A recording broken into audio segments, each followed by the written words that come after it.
Hello friends, ఈరోజు 5 పదాలు చిటికలో నేర్చేసుకుందాం. మొదటిది గవర్నమెంట్ అంటే ప్రభుత్వం. మనకు తెలిసిన విషయమే. సెంట్రల్ గవర్నమెంట్, స్టేట్ గవర్నమెంట్ అని 2 గవర్నమెంట్లు ఉంటాయి. సెంట్రల్ గవర్నమెంట్ అంటే ఏం చేస్తుంది? కేంద్రానికి సంబంధించి ఏమైనా నిర్ణయాలు కానీ, చట్టాలు కానీ దేశం మొత్తం వ్యాపించాలంటే ఎలాంటి చట్టాలు తీసుకోవాలో చేసేదే సెంట్రల్ గవర్నమెంట్. స్టేట్ గవర్నమెంట్ ఏం చేస్తుంది? స్టేట్లో ఎలాంటి ట్యాక్సెస్ ఇంపోజ్ చేయాలి, స్టేట్ని ఎలా డెవలప్ చేయాలి, ఇంకా స్టేట్కి సంబంధించి ఏమైనా కొత్త చట్టాలు తీసుకురావాలా వద్దా అని స్టేట్ లోపల చేసేది స్టేట్ గవర్నమెంట్. సెంట్రల్ గవర్నమెంట్ అంటే మొత్తం భారతదేశం, ఇండియాని మొత్తం చూసుకునేదే సెంట్రల్ గవర్నమెంట్. ఓకేనా? ఫర్ ఎగ్జాంపుల్ ఇప్పుడు సెంట్రల్ యాక్ట్ అంటాం. ఏది? సివిల్ ప్రొసీజర్ కోడ్ కానీ, లేదా Indian penal code, criminal procedure code, ఇవన్నీ ఏంటి? Central acts. అంటే మొత్తం ఇండియా మొత్తానికి అప్లికబుల్ అవుతాయి అని. అదే స్టేట్ యాక్ట్లు ఏంటి? ఇప్పుడు Andhra Pradesh excise act, gaming act. అంటే ఇట్లా రాష్ట్రాలకి సపరేట్గా ఉంటాయన్నమాట. అంటే ఏంటి? ఆ స్టేట్లో మాత్రమే అప్లై అవుతాయి అని అర్థం. సో ఇక్కడ నేను ఎందుకు చెప్పాను ఇది అంటే, సెంట్రల్ వేరు, స్టేట్ వేరు. సో గవర్నమెంట్ అంటే ప్రభుత్వం. అది స్టేట్ అయినా ఉండొచ్చు, సెంట్రల్ అయినా ఉండొచ్చు. ఓకేనా? రెండవది ఇంపోర్ట్ అంటే దిగుమతి.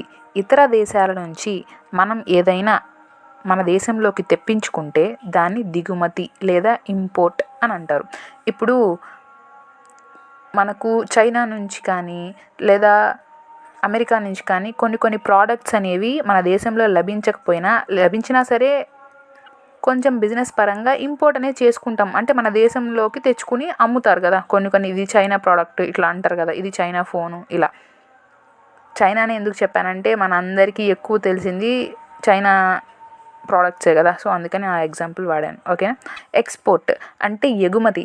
మన దేశంలో నుంచి ఇంకొక దేశానికి మనం మన వస్తువుల్ని పంపించినట్లయితే అది ఎగుమతి అవుతుంది. ఎక్స్పోర్ట్ అంటే మన దేశం నుంచి ఇతర దేశాలకు పంపించడం, అది ఎక్స్పోర్ట్ అవుతుంది.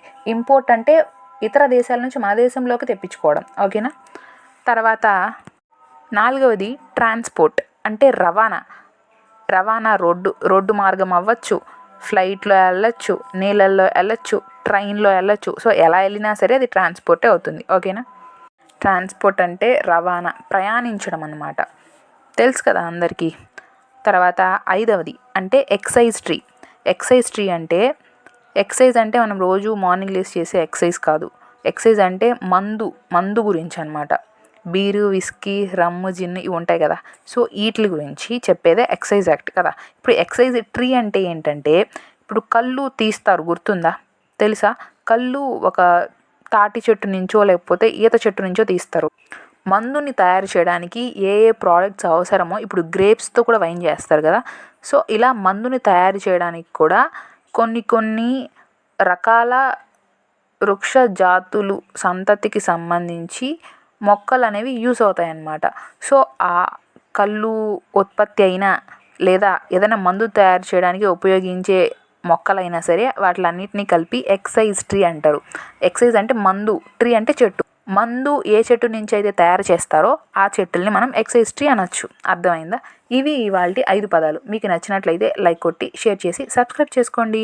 ఇలా రోజు 5 పదాలు రావడం జరుగుతుంది. ఒక్కసారిగా అన్ని పదాలు నేర్చుకోవాలంటే కష్టంగా ఉంటుంది. సులువుగా ఇలా 5 పదాలు గుర్తుంచుకోండి. మరో వీడియోతో మళ్ళీ కలుస్తాను. బాయ్.